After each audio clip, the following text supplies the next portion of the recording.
Hello and welcome to the Ice Guys. This is the show that takes you into the world of the National Hockey League. Every game, every day, from a betting perspective. With pro sports handicappers, Ian Cameron, Alex B. Smith, and various guests from the world of hockey and sports betting. And now, here's your host, Ian Cameron.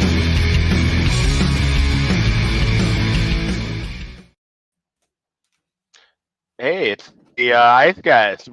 Welcome, Ian. There we go. My thing was sticking. I couldn't turn camera on. Holy shit. We're here now. Welcome to the Ice Guys. Live television, folks. Or live YouTube, I should say.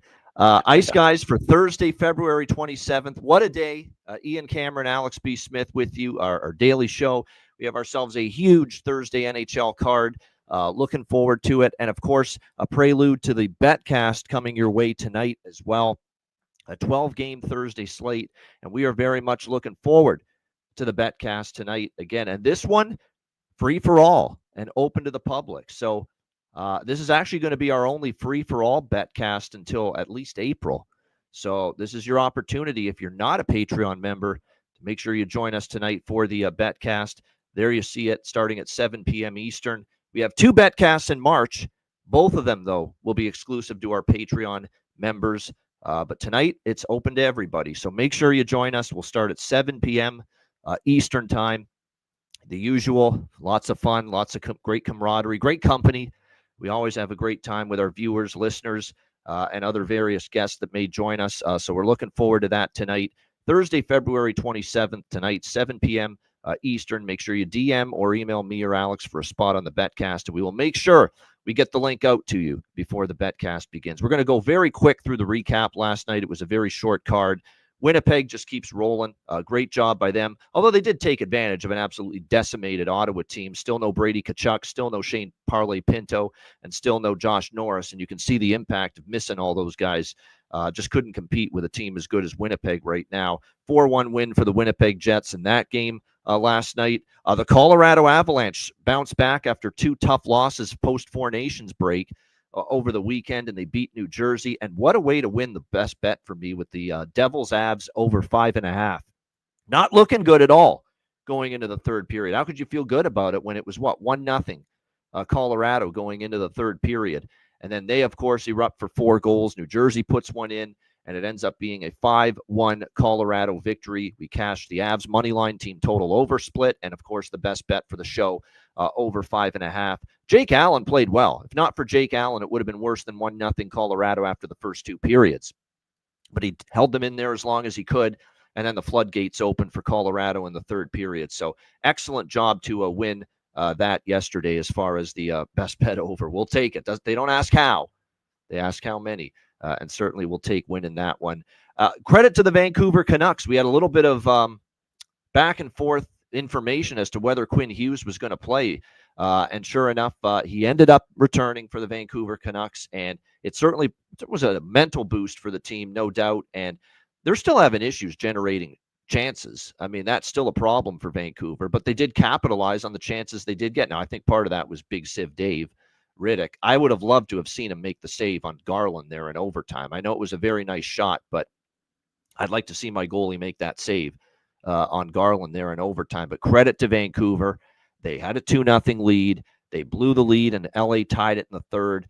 And it looked like, boy, if Vancouver loses in regulation, it's devastating. But not only did they at least get to overtime, but to rescue the 2 points and win in overtime. It's a huge 2 points for Vancouver as they battle for that final wild card spot with as well as Calgary's playing right now. And we'll get to Calgary in just a moment.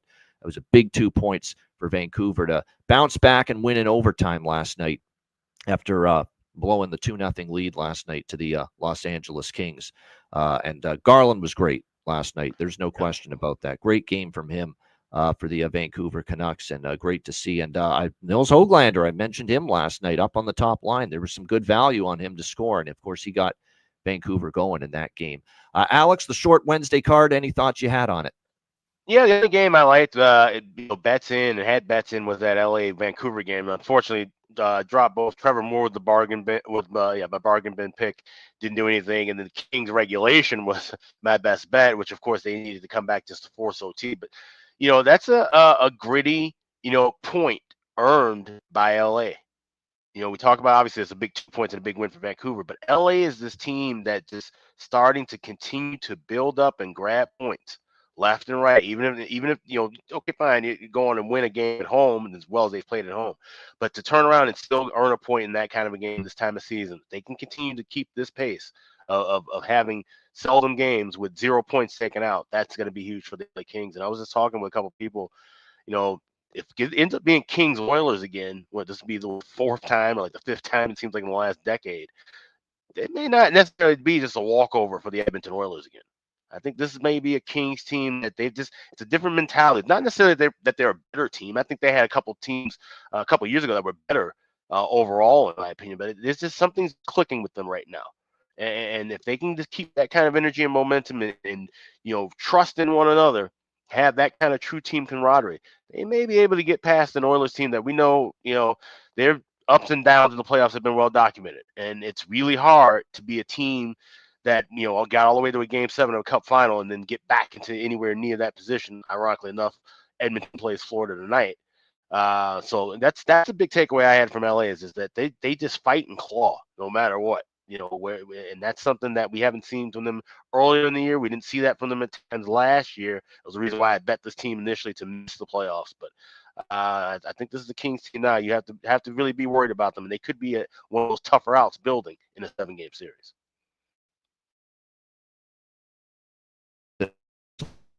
Obviously, their home record's been impressive. There's no question. And like I said, they've certainly surpassed my expectation. I had this team barely making the playoffs, Los Angeles. I thought they'd be in a battle for it. But even with the loss last night, it was one of those games where they didn't play that bad. Vancouver was opportunistic. And look, you got to give Kevin Lankinen credit. It was very solid again in victory for the Vancouver Canucks. That's why they paid him in the contract extension just a few weeks ago. All right, let's get into the Thursday card. We got a huge slate. We'll rip through this one as quickly as we can. We want to keep this show within, an hour or just a little more than that with us being on so long tonight for the betcast. Calgary and Tampa Bay. We've got Tampa Bay minus 220 home favorites, 6 the total here in this game. I am not scared one bit taking a shot with Calgary here at this price, plus 180. I know Tampa Bay with the win against Seattle, beating Edmonton as well post break. But this Calgary team is playing with great purpose, certainly incentivized to make the playoffs. I like their game and the way it is. And, with a team that's playing with confidence, that has a great goalie like Dustin Wolf in net, this is a great measuring stick for him going up, obviously, against the great Andrei Vasilevsky at the other end of the ice. But to me, I'm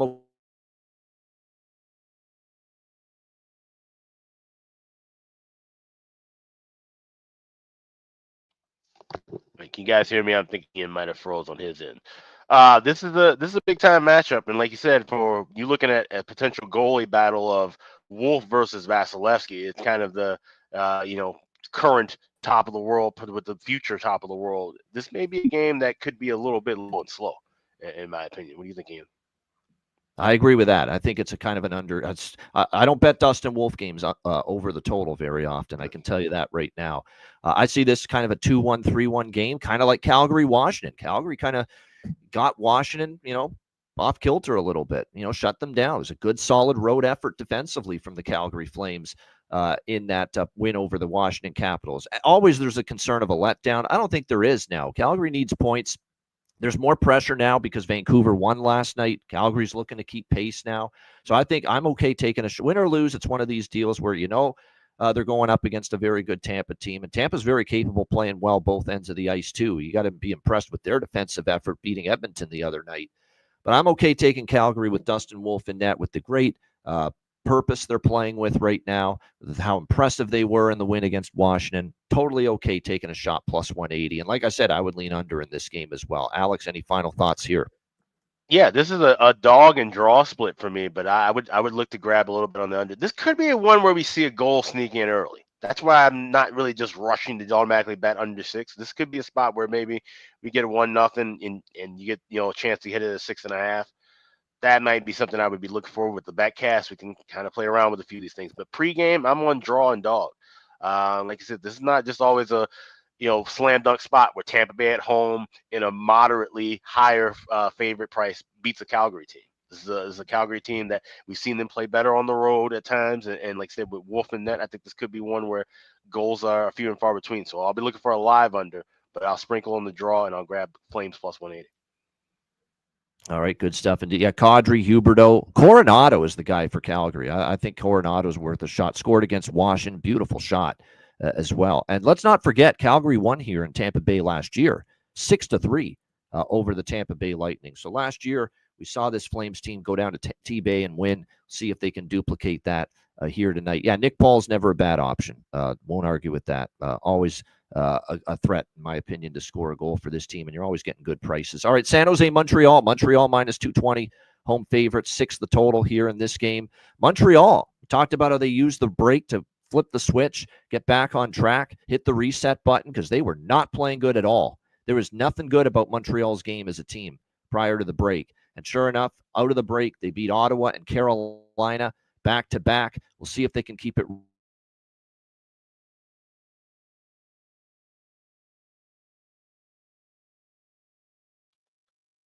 Ian froze again. I'm not sure what's going on today. All right, we got Sharks and Habs. Got Habs as a really high price favorite at home, and I guess it does make sense, obviously, with the Sharks being such a kind of a rough team. But I think this number might be a little bit inflated. It is. I mean, now we're off the Montreal Express here in this game. Credit to that. You know, I took him against Ottawa. They were a dog. Took him against Carolina. They were a big home underdog in that game. Now we're asking them to be a minus 220 favorite. I'm not interested. I'm not fading Montreal either. They're playing really well, but not especially with Georgiev getting the start tonight for the San Jose Sharks. But, you know, maybe you can talk me into Montreal team total. But what I'm going to look, this is the betcast game for me. You see San Jose, maybe a sleepy start for Montreal, starting to feel good again after 2 big wins. Maybe San Jose strikes early, and they did do that against Winnipeg, remember, with the Jets game the other night where San Jose took the 1-0 lead. We all liked San Jose to score in the first period in that game.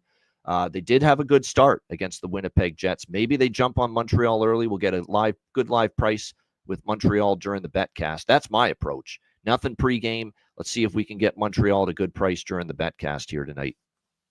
Yeah, this is a wild trend, too. We've seen the last 6 games decided by the road team. And when you look back a few years, we're talking about, okay, San Jose and Montreal, right? These have been bottom feeders for the better part of the last half a decade. And there have been some close battles, 3-1, 3-2, 3-2 in a shootout, 4-3. So this may be a game where I take, if anything, pregame, it's a draw. And then everything else I look for moving forward in game. Like I said, I could see this one maybe being a low and slow contest and then going haywire. But then with Georgiev in net, he can just lay an egg and then all of a sudden gets pulled. So I'm not taking a shot with anything pregame on a total. Like I said, obviously not laying anything 220 or even laying a 140, 150 regulation with the Habs. But I can't back the Sharks here either. So draw pregame, and this will definitely be a heavy live game, looking more toward the total in the live action than the side. Yeah, no doubt.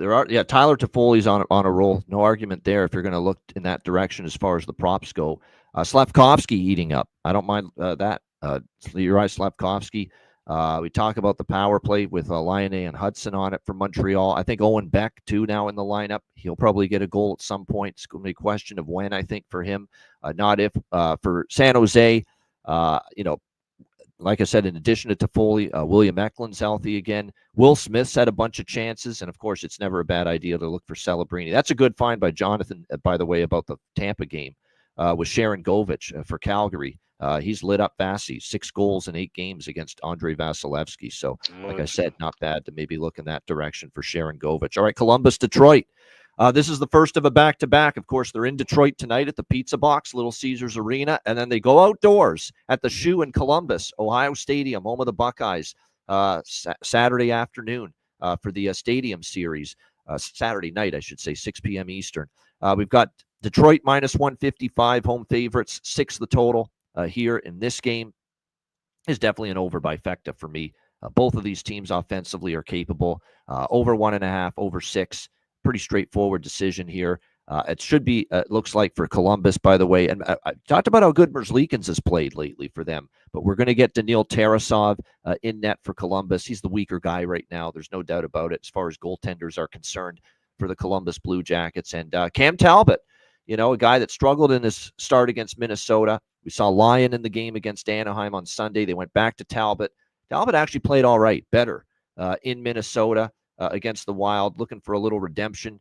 And he was able to keep Minnesota at bay when Detroit took the 3-2 lead. Red Wings would go on to win that game by a score of 3-2 and not let Minnesota on the board after that. But, Columbus cashed a team total over for me the other night. Big win for them against Dallas, 6-4.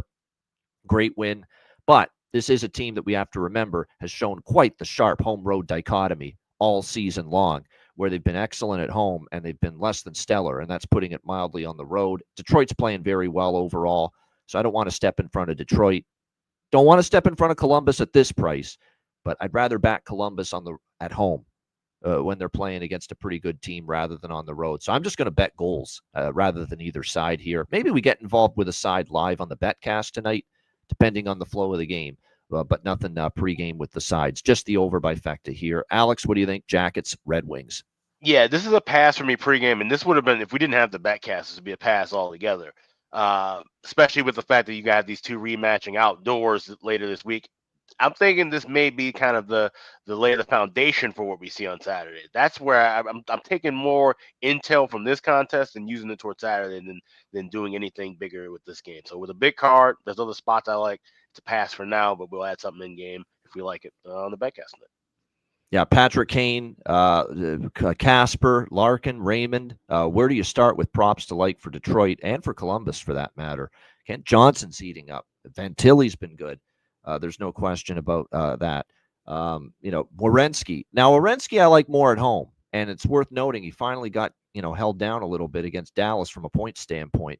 And I do prefer betting Werenski props more at Nationwide Arena than on the road, but definitely something to keep in mind. Yeah, Lucas Raymond is a good one. That's the one I really like for Detroit tonight because he's certainly done damage against Columbus, and he's done damage against Tarasov, this particular netminder, as well. So it wouldn't surprise me to see him be able to find the back of the net here tonight. All right, Buffalo, Carolina. Carolina minus 220, home favorites, 6.5 the total here in this game. We got a system play here, which I said I'm taking it a little bit lighter with the system play moving forward. We already saw it come up short with Florida and Nashville the other night, the Panthers and the Predators.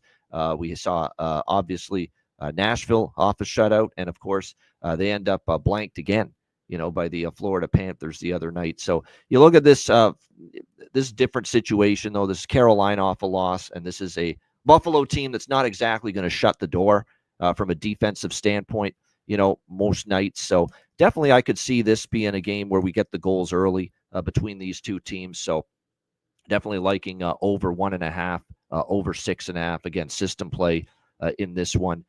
That being said, I want no part of Carolina minus 220. I know they're supposed to win this. I know they've owned Buffalo, no question. But you're coming out of the break. The loss to Toronto, okay, but the loss to Montreal and getting shut out is a bit alarming. And again, we have not seen this team really look all that spectacular here in these two games to the point where I'm liking them in this kind of a favorites range. Now, you have to trust Buffalo on the road. A lot of their damage lately and this great little surge they've put together. This Buffalo Sabres team has been at KeyBank Center, I should say, in Buffalo.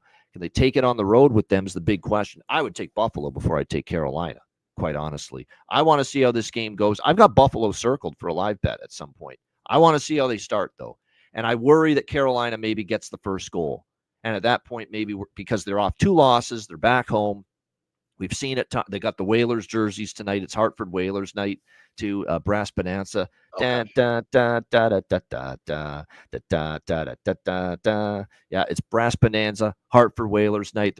They'll be wearing the old throwback Hartford Whalers jerseys tonight, Carolina, on home ice. I don't know if that does anything for them as far as enhance their performance, but I always like seeing those old jerseys. I have Buffalo circled, but I'm not betting them pregame. I do lean to them plus 180, but I'm going to look for live because I just get that sense. We've seen this with Carolina before. A couple of losses on the road, come back home, get the lead. But I've also seen them get the lead, and then the other team comes back and makes it a game. I have a feeling we might even get into the 200-300s with Buffalo if they give up the first goal in this game. So that's going to be the approach. Over by Fecta pregame, though. for sure. Alex, Sabres, Hurricanes. Buffalo, Hartford, probably the two teams I beat the most in NHL '94 as a kid growing up. So it'd be interesting to see those uniforms back on the ice again. Like I said, always classic to see. But this is a spot where the Sabres, I mean, they're just aggravating, right? They're an aggravating team to bet on because they feel like this should be a spot where we should just say, hey, we're rolling with Buffalo plus 180, but we can't do that. We can't trust them.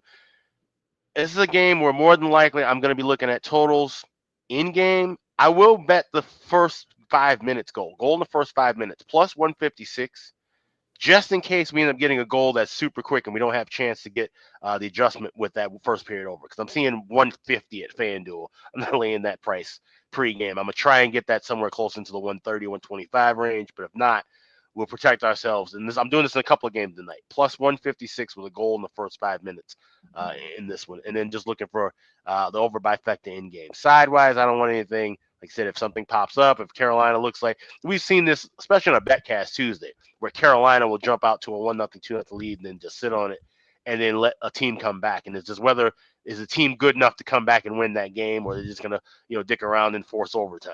Buffalo's one of those teams that, can flip a coin with. So we'll wait in game for most of those looks, but I will bet goal in the first 5 minutes pregame. All right, goal in the first 5 minutes here for Alex with this one. And like I said, I'm on over bifecta. You know what? If you like Carolina to the point that Energized is making, take that first period puck line. I could see them scoring first. I could see them leading after the first period. The puck line first period, Carolina plus 110. In fact, you know what? I might take that pregame because I do think Carolina does start strong. The first period puck line. And then hopefully cash that. And then we'll get the better price on Buffalo during the betcast tonight, and then maybe jump in on the Sabres. That's a good approach. I think it's Carolina showing up early, but Carolina's had some issues here, and even before the break, they had some issues not holding leads. And this is rare for them because usually they've been pretty good under Brind'Amour protecting leads. Hasn't always been the case lately, though. So the approach of Carolina first period puck line, as well as Buffalo live if they're trailing after the first period, I think is sound. I think that's a sound betting strategy here for this game, no question. A good point by Jonathan, though, 0-4-3 the last 7 first periods. That is true. But tonight, off the 2 road losses back home, this could be one night I could see them having a good first period. Again, it's not for sure given that recent run of early struggles for Carolina in these games, but I personally could see them starting a little bit better here tonight. All right, Islanders and Bruins. Next up here, we've got basically even money here, minus 110 both sides. The total here 5.5, 6, depending on where you look. I actually kind of lean Boston here, but I'm not in a rush to bet either team. And this is one of these games too where I'm looking to fade whoever takes the lead. This is a betcast game too. Fade whoever takes the lead. Islanders can't hold leads this year for the majority. What did we see from Boston the other night against Toronto? Oh yeah, a blown lead and a loss. So they're not the same old Bruins that when they get the lead, they're able to just bring that game home to the win column anymore. Not with Charlie McAvoy out, not with Hampus Lindholm out. So like I said, this is definitely a game where whoever gets the 1-0 lead, you bet the other team right after that. You're going to get good value, and that team is not going to be out of it because neither of these teams can be counted upon night in and night out to hold a lead right now. Not the Islanders, not the Bruins. That is for sure. That's my approach rather than betting it pregame. If I had to bet it pregame, I'd lean Bruins. I did bet the draw, though, pregame here. This definitely has draw written all over it. Again, we just saw Boston go to OT against the Toronto Maple Leafs the other night. This is a draw for me pregame, and I'm going to be looking to bet against whoever scores the first goal in this game tonight during the betcast. That's definitely my strategy and my process here when it comes to this game with the Islanders and the Bruins. Good point by Doug. The total has actually gone over in Islanders' last 8 games against Boston in Boston. I've noted that. For some reason, Islanders-Bruins has been a lot of overs, so I'm going to get involved on that. Not the first period over, because neither team's been spectacular to the first period over the last 10 or 15 games, but the full game, if you can get 5.5, and there it is from JD. Isles-Bruins last 6 meetings, 9-9-6, 9-7-8 as far as total goals. I can't explain it because you would not think the first thing that comes to your mind is one over after another, Islanders versus Bruins, yet that's exactly what we've seen when these two teams go head-to-head. Alex, what do you think here, Islanders-Bruins? this should probably be our first group bet of the betcast. We just wait a couple minutes into the contest and it's still scoreless, and then get plus money with over 5.5. Because that's more than likely what we've seen in the pace that we've seen from these two clubs right now, and that's the way I have this circled. I had over by fact the circle because obviously even with this isn't a team or two teams are trending that are to the first period overs. But if we're talking about getting plus 150, 160 on the first period over, or we cross into the half goal market, then that's something I'll be looking for on the betcast tonight. But definitely loving the over in this spot. And this is what you said, live wagering game as far as betting team to score next. Like that's the thing. If you go zigzag with that a couple of times, you don't need to have to do that the whole game. Just hit one on each side. And if you're catching the market at the right time, that can end up being a nice profit out of the contest. So that's the way I have the circle for all live betting action, essentially. Draw at plus 310. I probably will end up adding that, but that would be just a small play. That price is just not the greatest. But obviously with the Tylanders involved, you're not going to get much of a bargain these days. So expecting a close game, liking the over, but I'm going to wait and bet that. This will be literally the first thing I bet as we go to air at 7 o'clock Eastern. Yeah, I like Geeky here. Don't be geeky.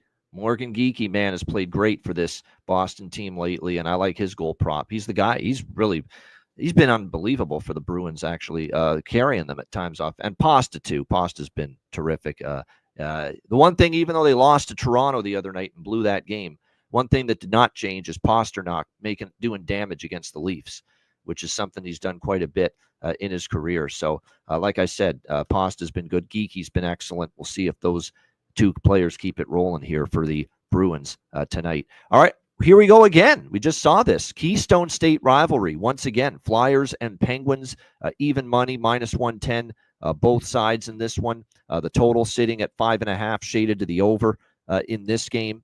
There's no way I'd take Pittsburgh just because they're in revenge mode. Pittsburgh is a fade or pass team for me. We saw Philly just beat the shit out of them 6-1 the other night in Philadelphia. Will anything change tonight? I'm certainly not betting that to change. If I lean Philadelphia, this is another betcast target game for me. I do believe that Pittsburgh does have some pride when you're captained by Sidney Crosby, that maybe this team does have one hell of a strong first period in this game after the debacle against Philadelphia, playing them again now back home. So I will give the Penguins a chance to have a good first period, maybe take a 1-0 lead. And if they do that, you better believe I'm going to be taking Philly live. And that's the approach for me here, because this is another team with a lead. Can't trust them. You just cannot. And Alex Nedeljkovic is back in net, and this guy has had, to say woof about his performance since the Four Nations break ended would be an understatement. It's been rough for Ned, as they call him, Alex Nedeljkovic. Same goalie matchup as the other night, actually. Samuel Ersson will once again get the nod for the Philadelphia Flyers in net. Yeah, I know Tomasino has been good against the Flyers. I don't mind that, Terry, at all. He scored the other night against Philadelphia as well, so nothing wrong with taking a shot there as far as a goal prop in this game. Lean Philly pregame, but I'm going to hold off because I do get the feeling that Pittsburgh does. This is an in-state rival. It is still a team that you've had a long-standing rivalry with, and they embarrassed you in that game the other night, 6-1. Crosby is your captain. Are you really going to lay down at least early in the game again? I'm not sure that's the case. Like I said, I could see Pittsburgh having a strong start. I could see Pittsburgh getting the lead, and if they do, betcast tonight, be there or be square. We'll be looking at the Flyers live, because this is one team all year, they have proven it to us, cannot be trusted to hold a lead and win a game when they're leading. It's been that way all year for the Pittsburgh Penguins. Alex, what do you think here? Flyers, Penguins. Yeah, I'll go over trifecta here. Like I said, we're getting, minus 118 right now in the first period over. I'm seeing, minus 110, 115 on the full game over. I'll jump in pregame with those, and grabbing both teams to score also lines up with what you're saying. Pittsburgh takes the lead. Now we already, by default have Flyers to score second goal by way of that bet, but now we can add on Flyers money line. So I do like that setup. I'll be telling you with that as far as live looks go, but I'm on over trifecta pregame. All right, there you go. Over trifecta. Yeah, this is one where obviously we saw 7 goals the other night with the Flyers and the Flyers have been overs in the 2 games since they've been out of the Four Nations break. The Edmonton Philly game, ton of goals, and obviously we saw the 6-1 game the other night against the Pittsburgh Penguins. So it's been goals, and the offense, believe it or not, has been working and working quite well here for the Philadelphia Flyers coming out of the break. Noah Cates, yeah, he's another guy that actually got on the board the other night in that victory over the Pittsburgh Penguins. So coming back to him as far as props, not the worst idea in the world, that is for sure. All right, St. Louis and Washington. Washington Capitals minus 160, home favorites. 5.5 the total in this game. That's a good point by Aaron, though, about the overs here tonight in that Pittsburgh game. You're right. Sometimes with the back-to-backs, the same 2 teams playing each other, first game's an over, second game's an under, and vice versa. First game's an under, second game's an over. I've seen that before, no question. Yeah, it has. But with those 2 teams, though, like I said, we're talking about overs way more than unders historically. That's true. Off rip, I hear you. those 2 teams hate each other. Yeah, I hear you on that, no doubt. All right, Cap. Look, I'm on Washington team total over here, and I know it's going to be Joel Hofer, and he's a downgrade from Binnington right now because Binnington is playing at Stanley Cup Four Nations level right now. He's been great in the 2 starts coming out of the break. There's no question. He played great against Colorado, was very strong again in their last game as well, which they also won against Seattle.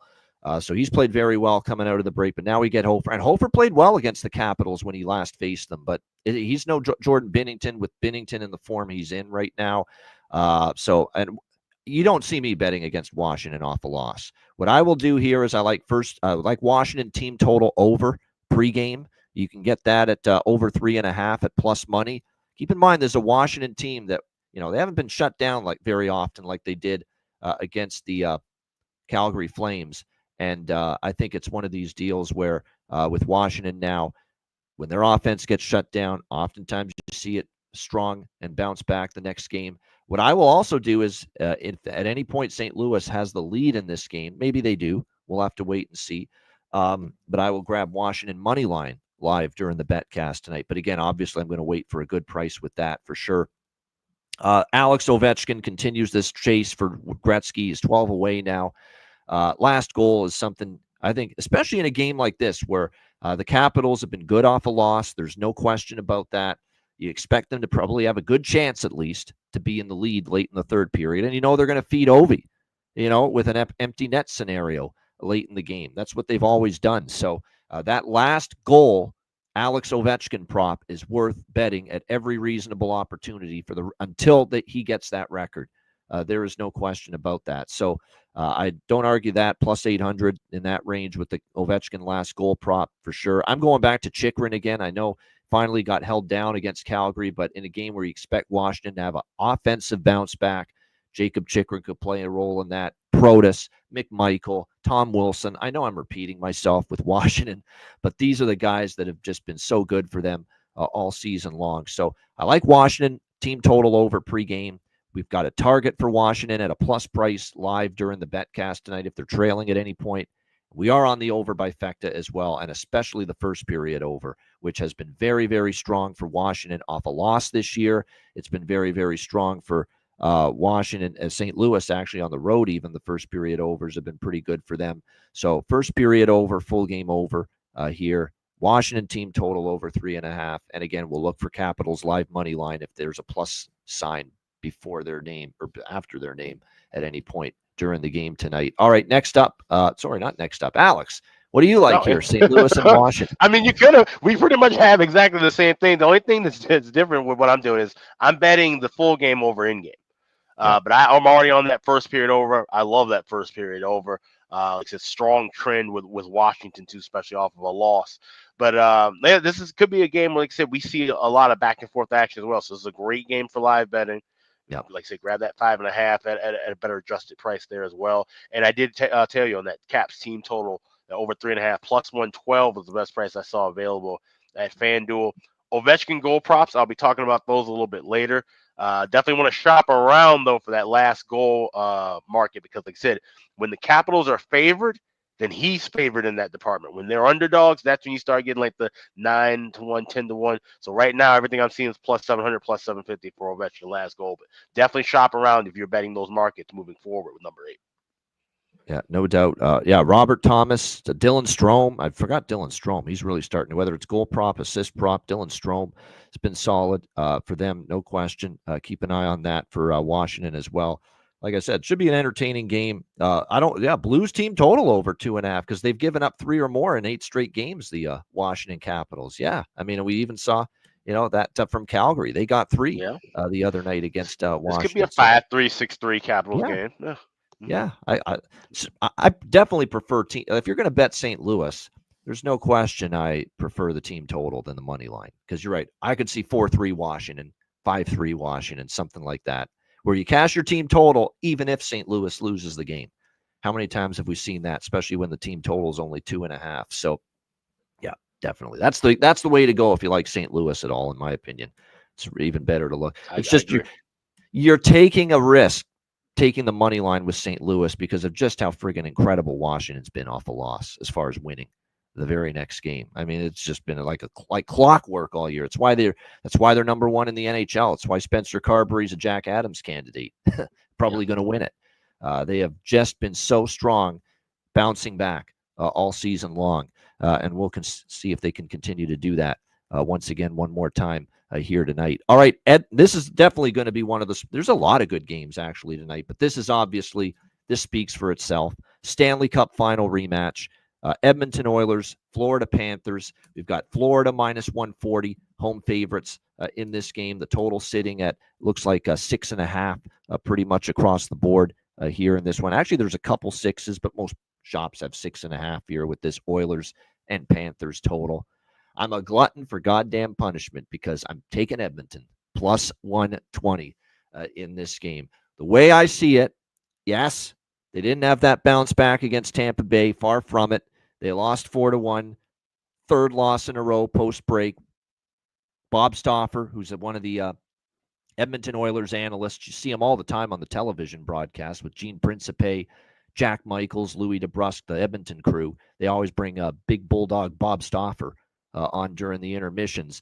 He had a great point during the Tampa Bay game the other night saying that Connor McDavid looks absolutely zapped and gassed right now coming out of the Four Nations break. Like he definitely is low. He's low on petrol, if you will.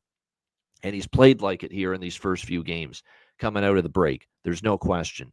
And that's part of the reason why Edmonton's been slumping. But it's really Edmonton's entire game. Like they weren't great offensively in the 3 games. The bigger issue has been the defensive issues. The penalty kill has been terrible. Remember, this was a great penalty kill in the postseason last year. They had that crazy streak of consecutive successful penalty kills last year. Edmonton in the playoff run to the Stanley Cup final. That's taken a hit. Obviously, the defense and the goaltending needs to be better. It doesn't matter if it's Skinner or Cal Pickard. They haven't been great collectively either since the Four Nations break. And yes, it's definitely a team that, if you're going to bet on Edmonton, you have to realize they're not in good form right now. And I fully get that. But if there's one team that can slap this team out of a funk, one game, one opponent, one setting that can slap the Edmonton Oilers right the hell out of this funk, it's tonight. They're going back to the scene of the crime. They're going back to the place where they had their biggest heartbreak in their collective careers. Let's be honest, it is. There's no bigger heartbreak for Connor McDavid, Leon Draisaitl, Zach Hyman, go on down the list, than losing 2-1 on this ice surface in Game 7 of the Stanley Cup Final last June. And you're going back there, and you actually lost in Edmonton in the previous regular season meeting between these two teams. This is the kind of thing that can drag Edmonton into the fight. Playing a team you hate, playing a team that has ripped your heart out, and a chance to maybe get you to the wake-up call, and the alarm clock goes off maybe tonight for the Edmonton Oilers here in Florida, that this is the opponent to wake them up, get them on the right side again, and back in the win column. That's what I'm going off. You're not going off current form, because current form says you don't want to take Edmonton right now. But this is more of a gut bet for me, gut feel bet, where, Edmonton's in bad form right now. Florida, they had the clunker against Seattle, first game out of the break, but they did bounce back against Nashville. But Nashville's horrible. Let's not go crazy about how impressive that was. by the Florida Panthers. I think this is a good situation, and this is certainly a great price here for Edmonton now at plus 120. And I know we're going to get, I don't know if I know because they haven't played well these 3 games, but I think we're going to get one hell of a fucking effort from the Oil here tonight in this game. Going back to Florida, they hate this team. It's a team that beat them to win the Stanley Cup. They came 1 game away, the 3-0 deficit. They erased it, forced a Game 7 only to lose by a goal, and the slimmest of margins in a Game 7 here at what do they call it now? Amarant Bank Arena in Florida.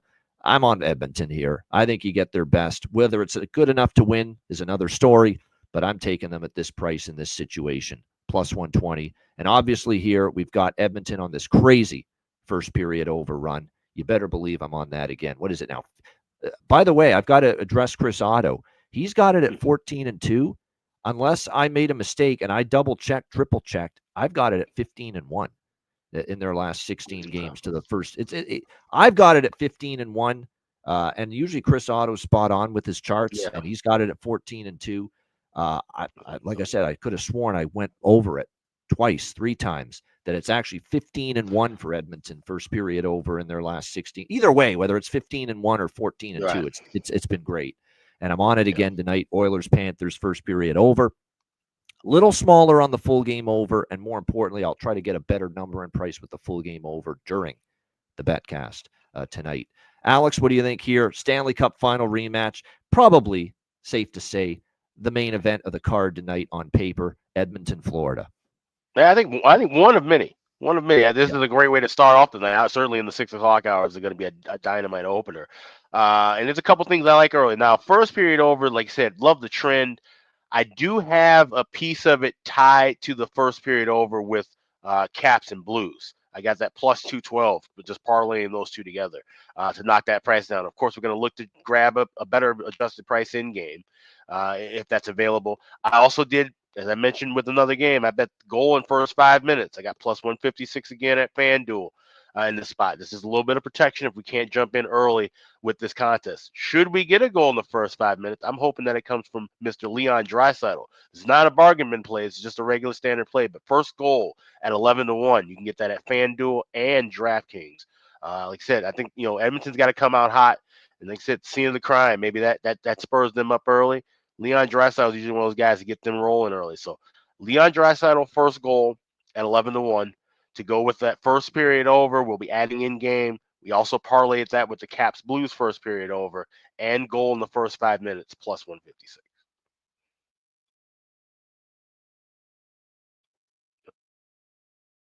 Yeah, 5 straight games with a goal for Leon Draisaitl as well. Remember, he got the first goal of the game against who was it? It was the game that Washington. That's right. They scored the first goal against Washington over the weekend.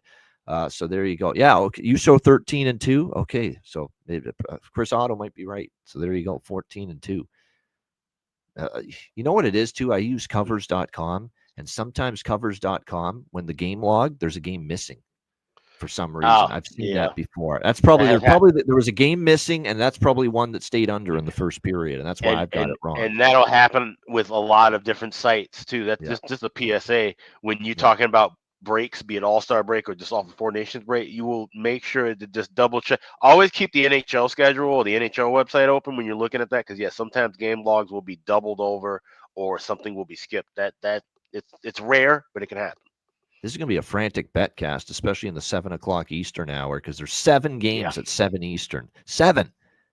Yeah. Thanks, 7 at 7 here tonight to get the betcast going. And yet only one. Oh, come on, man. What are we doing, NHL? One game at 7:30 Eastern, and you put 7 of them on at 7 p.m. Eastern time. This is where our patreon.com/Ice Guys chat room comes in handy, because we will make sure to post some of these live looks out early as we're getting on the air to make sure, because like I said, it's going to be a lot. Like I've already got at least 8 things circled in my phone alone that I'm targeting right as we hit the air. So it's going to be busy. Yeah, it's going to be a frenzy. So you don't want to miss the first 10-15 minutes of the program for sure. Yeah, I agree with that. Should be something else. There's no question. The man they call Mackie Samoskevich, I'm going to take another shot, was very quiet against Nashville, but at home he's done some damage, and he shot the puck more as well at home. So if you're into shots on goal, Mackie for shots on goal could be worth a look here for Florida tonight as well in this one. By the way, as far as the goaltenders, we expect it to be a Skinner and Bobrovsky battle. Obviously, like we saw in the Stanley Cup final, that is indeed confirmed. Matthew Tkachuk, of course, still out, and Darnell Nurse out. But as JD says, sometimes that's not always a bad thing. Darnell Nurse being out for the Edmonton Oilers. And look, their blue line was playing terrible in the 3 games with him, prior to tonight. So, like I said, it's they'll miss the experience. But like I said, I don't think it can be any worse than what we've seen from them here following the break defensively. All right, Winnipeg and Nashville. Next up here, we've got Winnipeg minus 130 road favorites. The total in this game currently sitting at, it looks like 5.5, actually 6 shaded to the under. A couple books have 5.5, but most have 6 here as far as the total is concerned. Who are you going to trust here in this matchup? Well, first of all, Winnipeg, even on a back-to-back, after playing in Ottawa last night with the 4-1 win, even with this being a back-to-back, this looks ridiculously short, ridiculously cheap to take Winnipeg here. Even in a back-to-back, having won 11 straight games going into tonight. But you do have to take a pause and think about the fact that you are getting Eric Comrie in net tonight, not Connor Hellebuck here in this game. That's definitely not getting me alone to bet Nashville. What I would say is, if you like Nashville, take the team total. If you think they can score on Eric Comrie tonight, which is possible. Eric Comrie is not that this is all because he's not any good, but this is more so just the fact that he is a immense drop-off from the way Connor Hellebuck has played this regular season, which has been, the favorite to win the Vezina Trophy this year. That's the difference between him and Connor Hellebuck at the moment. And Comrie gave up 3 goals to St. Louis, although they did win that game, it's important to point out. He also shut out Carolina 3-0 before that, and he gave up 2 goals against Calgary in a victory, 2 goals against Calgary before that, 2 goals against Los Angeles. Like, the numbers for Comrie have been better lately. He's not that pillar-to-post sieve goaltender. I think people paint that brush on him, and that's not always been the case. On the road, he's been a little more susceptible. That part of it is true. 3 or more allowed 7 of the last 8 road games. What I would say is, if you're going to even attempt yourself to take Nashville, take the team total to win it, because they're not going to win this game scoring only 2 goals in this one. But can you even trust them to get 2 or 3 goals tonight, even against Eric Comrie? Remember, there's still a great defensive team in front of them tonight. When you hear a guy like Luke Schenn, who's been around the block, seen it all. How long has he been in the NHL now? 17 years probably? Luke Schenn as an NHLer, going back to when he was drafted by the Toronto Maple Leafs. When you hear a guy like Luke Schenn, who's played for almost 20 years in this league, say, I've never seen a team and I've never been on a team that literally can't score goals. That's what he said yesterday to the media. Literally can't score goals. It's bad right now as far as what this team is or is not doing offensively right now for the Nashville Predators. So this is tough for me, because everything is telling me, hey, take this Preds team total over. Take it against Comrie in a back-to-back tough spot for Winnipeg. But it's not easy with this Nashville team. And Nashville has become kind of this team where it's kind of more fade or pass right now. It's very difficult for me to actually move on this Nashville team total. I have the very same sentiments that our great friend Mikey in our group chat has been saying. How do you move on Nashville? How the hell do you do it, even with Comrie and net? Alex, what do you think here? Jets, Preds. It's simple. You don't. That's the way I'm looking at this. You can't back Nashville right now. And even if it is Comrie, and you look at Comrie's numbers, where he won his first 3 starts and then lose 8 in a row, and now he's won his last 3 starts. So just off of that pattern alone, you'd want to look to fade him, but you just can't right now. You can't fade the Winnipeg Jets. And that's the only reason. That's a saving grace. The reason why he even looks in this spot either, but I'm definitely not fading them. Yeah. But and that's also half the reason he looks as good as he does for the overall season, is just because he's been playing with a damn good team in front of him. Like, this guy is not much to write home about. And honestly, it could be a 40-cent gap between the two because of how well Connor Hellebuck's playing. But with that said, Nashville can't score. And if they're literally saying that they can't score to the point where, like I said, Luke Schenn saying this in a presser, that's a bad sign. So this is a pass game for me. If we're on the betcast, something pops up, we look for it and we attack there. But as far as pregame goes, I got nothing. And also, Julian Breezewald deserved an apology because everybody was giving him shit for not re-signing Stamkos. Look at what that offense is doing. Tough year. And it's everybody. Marchessault's not lived up to the billing. Yeah. Even Brady Shea's been he's been actually not that bad, but he's been okay, not great. But no one caught more hell. No one caught more hell for the moves that Nashville made subjectively than Stamkos and Breezewald, I should say. So, yeah, no question. You're right. And obviously there's been just a disaster from everyone crowing about how good Nashville. Yours truly, unfortunately. I got to admit, I got to take the L on this one. I was one of the people banging the drum of Nashville. Look out this year. Most people were. Yeah. How do you end up being the bottom of the Central Division with that lineup on paper? Yeah. It's like, Pieces haven't fit. They've looked slow too. We got to start factoring that out. Foot speed. Foot speed's definitely become an issue with Nashville. This time of year, especially. Yes. Right now. Yeah, Yossi's out. I should point that out. As they already have trouble scoring goals, and this is your puck mover. This is your quarterback power play. Roman Yossi's been ruled out with that upper body injury that he suffered the other night for the Nashville Predators. So you're talking about your leader, your captain, the guy that gets the rush started. You already can't score as it is. And now Roman Yossi's out, so not going to get any easier. Let's hope for Nashville to get a garbage goal early, and we can bet Jets plus money. That's maybe the only thing I look for. Yeah, no question. Of course, in net tonight, opposing Eric Comrie will indeed be expected to be at least UC no goals Saros. No goals, as they always say. Juicy Saros, as our guy Addison calls him. I like that one too. Yeah, he's going to be no goals is his nickname forever, thanks to Mass Mutual. That's all their fault. Pinning that on him right now. Yeah, that's the problem too. They're thin at center, and that's a blueprint right there. You're thin at center, and look, injuries have played a role, but they're thin at center even with everybody healthy, and that's definitely a problem. All right, Minnesota, they travel to Salt Lake City and take on the Utah Hockey Club. We've got Utah minus 180. Wow. What a move on this game. This has moved.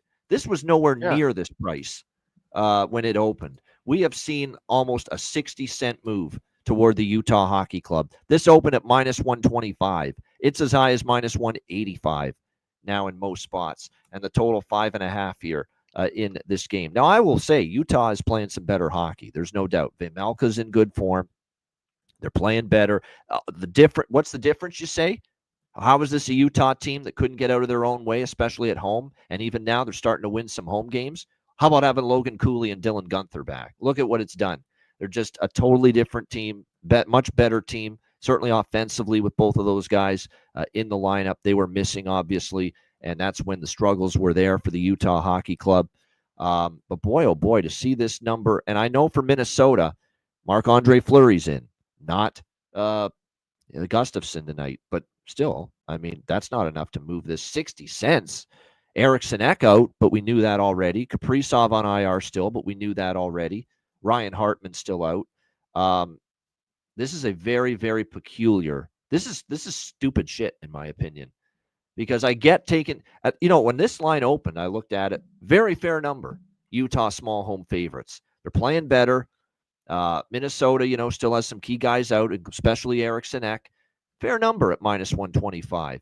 Minus 180 now? Oh, my goodness. If you haven't taken Utah, you can't take them now. I will tell you that right now. There's not a chance you can do that.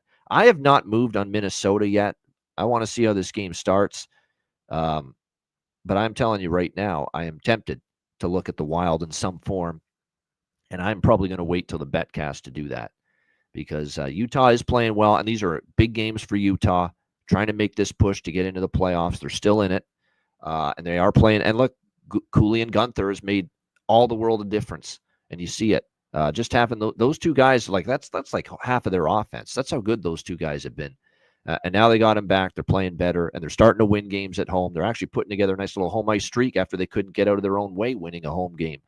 But not at this price. It's a pass for now. I do have my eye on a Minnesota live bet during the betcast tonight. Alex, what do you think here? Minnesota, Utah. Yeah, shout out to Clint at Die Hard MMA. He DM'd me earlier. He's like, "What the hell is going on with this line?" And I'm like, "I have no idea." And he's a Utah fan. Well, he was formerly he's a an Utah Arizona fan, but I think he's still supporting the team. And But he's heartbroken they're not in Arizona anymore, but I do think he's still supporting the team. Yeah. And the thing that he was saying is that, before this team became the Utah Hockey Club, Minnesota Wild used to dominate the Arizona/Phoenix Coyotes. So this number, and when you can factor in that Utah has been awful at home, just makes no sense. I don't know. And as I was looking, I'm seeing, is there more injuries with Minnesota? How many more people can get hurt with Minnesota at this point now, you ask? But that's not the case. So I don't know. If I had to bet something pregame, I would take Minnesota. But because we have the betcast, we can wait and see. But this is a very, very fishy line. And like I said, wouldn't be going anywhere near Utah right now. No doubt. Great props, too, from JD in the chat. Just as far as, well, that's if it's Gustafsson. It's not. It's Fleury. So that does change things. But there were a lot of players on the Utah Hockey Club that had good success scoring against Gustafsson. But it is indeed Marc-Andre Fleury. Like I said, this is strange. This is strange that it moved this much. Even moving up to minus 140, I'd say, okay, all right. But this is 60 cents. NHL games rarely move 60 fucking cents, especially when there's not major injury news that we didn't already know. We already knew about Eric Sinek. We already know Kaprizov's been out on the IR for weeks now. That's not new. That's not breaking. This would have to be, and from my charts, this would have to be Iowa's backup goalie starting to move 60 cents in this. Yeah. Like, none of the goalies would dictate this. Even a Wallstead call up randomly wouldn't dictate a 60-cent move. So yeah, it's strange. It is. It is, and it's strange enough that I'm not taking Minnesota pregame. But like I said, I'm still gonna look in the. I want to see how this game starts, but I definitely have Minnesota circled for the betcast tonight. This is just ludicrous. You can't take Utah now at minus 180 at this price. And look, the one thing I'll say about Minnesota, and they lost obviously without Eriksson at home against Detroit the other night, 3-2. So maybe they're really going to struggle to win without Eric, and that is a huge loss. We've talked about that. Eriksson is a very big loss for Minnesota, but this team still plays hard. They play tough. They have been gutsy all season long, and from that standpoint, that's why it's not easy to lay a price like this at all. Against a team that's played their guts out and hearts out all season, despite injuries like Minnesota has. All right, Vancouver and Anaheim. Now, this is a line move I totally understand and support. We've got Vancouver minus 130, road favorites. The total here sitting at 5.5 across. This is a brutal spot for Vancouver. They had that gutted out, find a way to win in overtime, survive after blowing a 2-0 lead last night in LA against the Kings. And I know it's just the freeway travel to get to Anaheim. They don't have any air travel. They can usually stay in the same hotel as well, but it's still a tough spot. You've got Arturs Shelovs in net. She loves you, yeah. Arturs Shelovs in net here for the Vancouver Canucks tonight, back-to-backs, and of course Demko is still on IR, so you'd see him in net tonight. Lukas Dostal gets the start here for Anaheim. Now for Anaheim, they're coming off the long road trip. That's the one thing you have to keep in mind here, but they played pretty solid on that road trip. Gutsy team throughout that road trip. They ran out of gas against Buffalo. At the end of that trip, they had that 2-0 lead. They lost 3-2. And then in the third period, you could tell just the end of that road trip kind of got to them a little bit. But remember, this is still less than a week coming out of the break. So these travel spots going east to west aren't as demoralizing for you as if they would be in the middle of the season. Like if this was 2 weeks ago before the Four Nations break and Anaheim was making this kind of east to west travel off a road trip, then maybe I'd be a little hesitant to take Anaheim. But I think Anaheim's played tough. They've played hard. They've got a goalie edge. I haven't seen enough in Shelovs that I've liked this year. He's really struggled. He's been fighting the puck. I know he's working with Justin Pogge right now, who the Vancouver Canucks are using in their goaltending coaching staff to try to get some of these issues dealt with as far as his play and his decline this year. But I think from a spot perspective, Anaheim has the capability to get the job done. And the arrow's been pointing up here just in the short term as far as Anaheim. And they've been playing good hockey on home ice here at the Honda Center as well. So the problem is it's plus 110 right now. When I bet this thing early today, it was like plus 140, plus 135. So it's taken a huge hit, this number and this price. But I do agree with it. I think Anaheim's the way to go here. Alex, what do you think? Canucks, Ducks?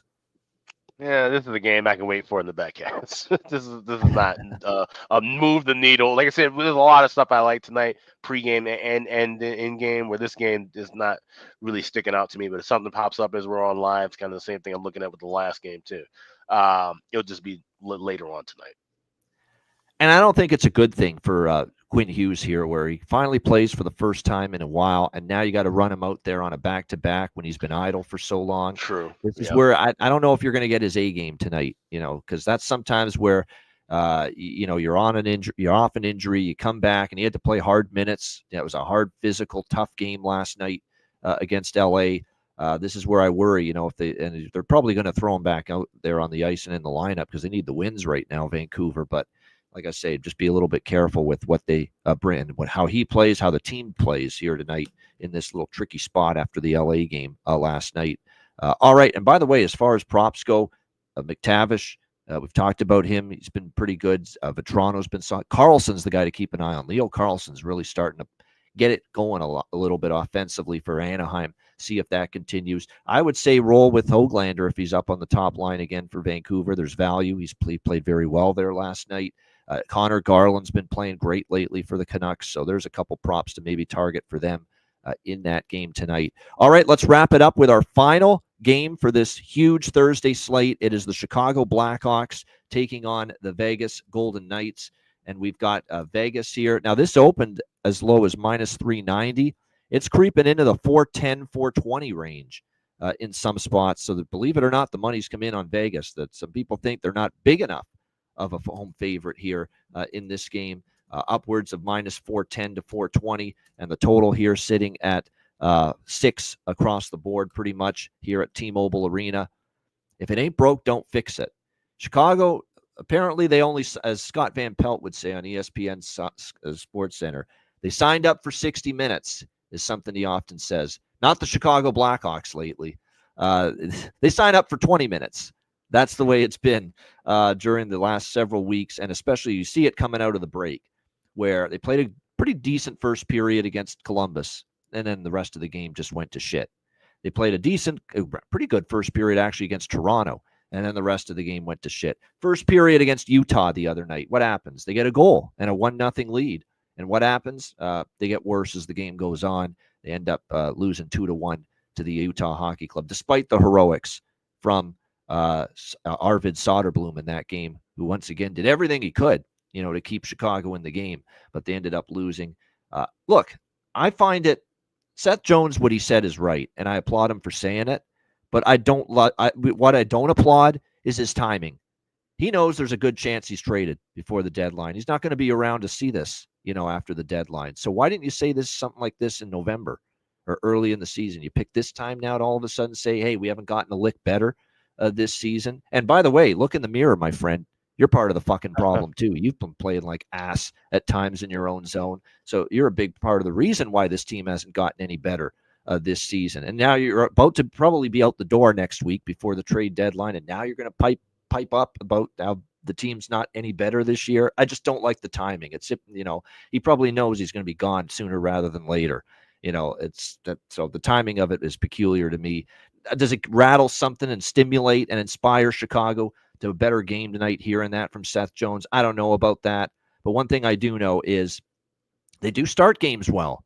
They do play hard early in the game.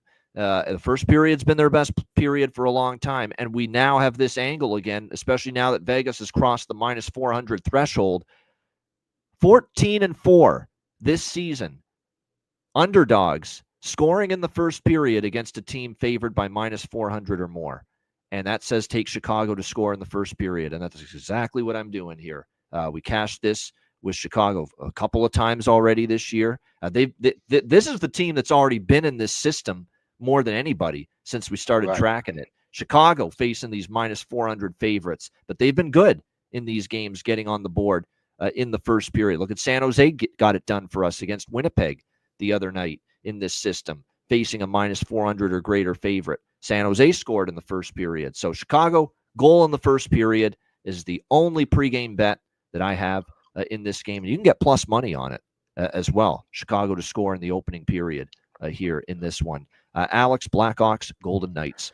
Yeah, this is like I said, Seth Jones's comments aren't going to move the needle or get anything riled up within that locker room. I just can't wait for Darnell Nurse to show up a week from now. This is a spot, like I said, we taking the Hawks to score in the first period. You can get plus 105 at DraftKings. Please look for the plus money because I'm seeing minus $1.10 at FanDuel and a couple other places. So there's enough plus money to be found with that prop.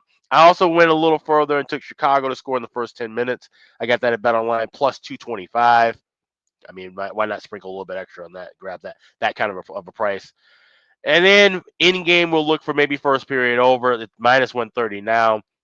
And that's not, like I said, we're just looking on 2 goals from anybody there. So if we get that down to minus $1.10, we jump in.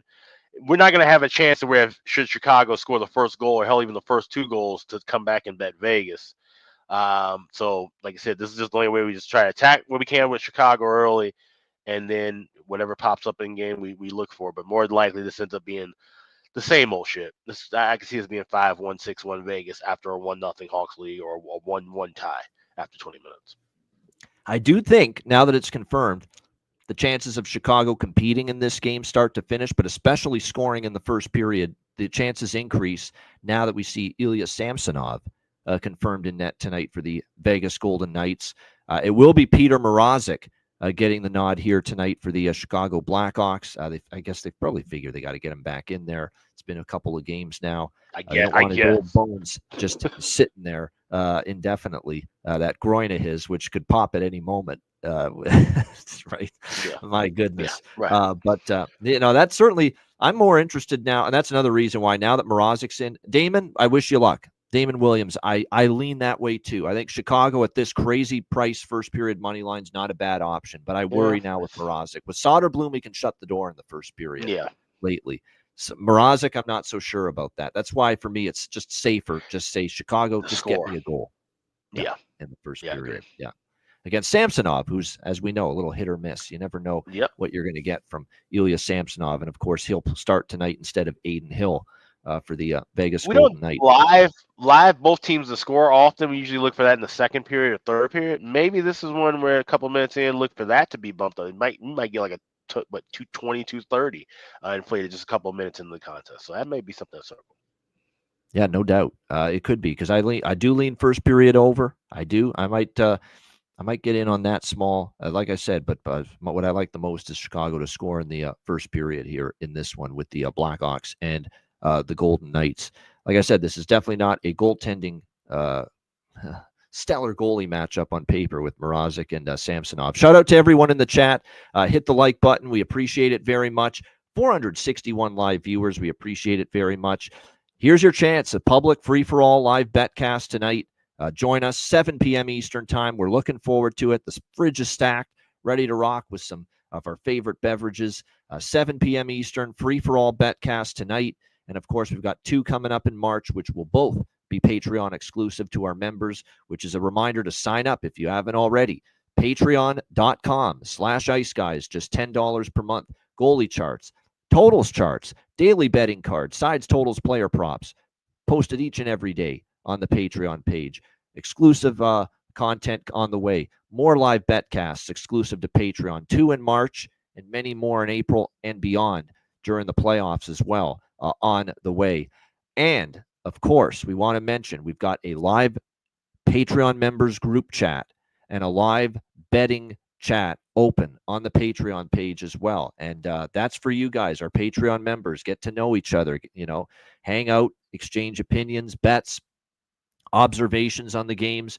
I'll try to chime in with some live bets and thoughts every now and then, as will Alex in the chat room, and post live bets in the live wager chat on the Patreon page, exclusive to members every time we have them. We've already both been posting multiple live bets since we opened it following the 4 Nations break. So it's a new perk for our Patreon members. Great to get the interaction going with that.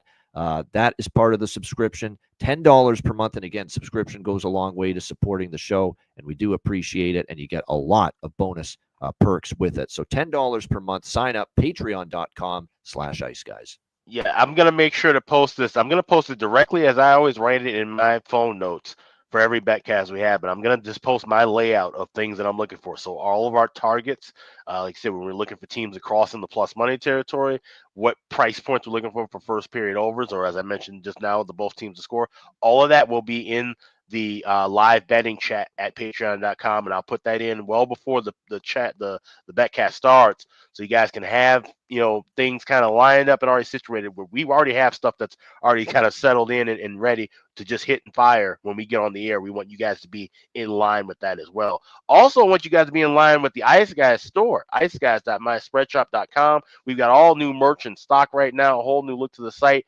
No specials as of right now, but like I said, great deals on some great items. So take advantage of that right now. It's at iceguys.myspreadshop.com. Yeah, make sure you check that out. Good question here for the chat. Is it only through? Yes, only through Patreon. Yeah, we do not have a Discord. We not saying we will never have one, but we don't have one as of right now. And I like having everything on Patreon right now with that. The Discord's, look, it's blowing up, the Discord, and people using that. It's just for me to manage it and stay on top of it. Yeah, I'm a novice at it. Yeah, I'd have to look more into it. Yeah. But it's something we will give some serious consideration to in the off season. And if we start one, it would be for something next year. But something for next season. People have been mentioning it. Yeah. But something we'd give some thought to, because you're right. There's a lot of good things about it's like a community, and you can chat, and everyone's there, and you need. But yeah, you do. Well, that's the beauty of it with a Patreon, and then the Patreon app. Like once I downloaded that on my phone, once we started the chat thing, that makes it really easy to just interact and have it at the tip of your fingers. So like I said, we're gonna start with this and ride this out throughout the rest of the season and the playoffs, and then we make any changes from there. But so Discord, if that comes, it would be next season. Yeah, no doubt. So good stuff indeed. Patreon keeps crashing. Not good. Well, there's something we'll keep in mind then. If we find we're hearing people, let us know if it's crashing. Please let us know about. Let us know. Trust me, I'll be more inspired to start a Discord next year if that's the case. So definitely, right. Yeah, keep in mind if let us know if that's happening, because maybe, like I said, there's a reason the chat may or may not be as good with Patreon. But again, we'll experiment for the rest of the season, then make a decision on what we do in the off season as far as any adjustments or moving to the Discord. Good stuff though. We're looking forward to the betcast. Bargain bin special of the night. Best bets coming up in just a moment, right after we hear from our great Ice Guys sponsors.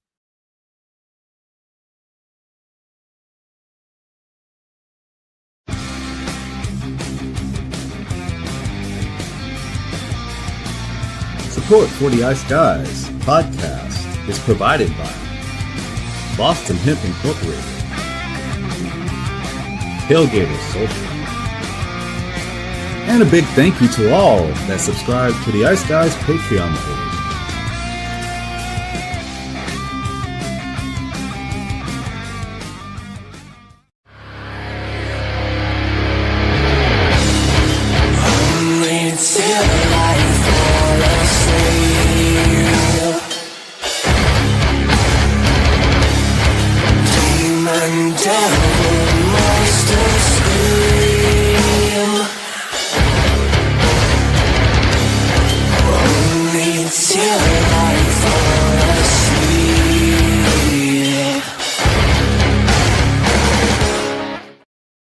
Everyone loves a perfect pair.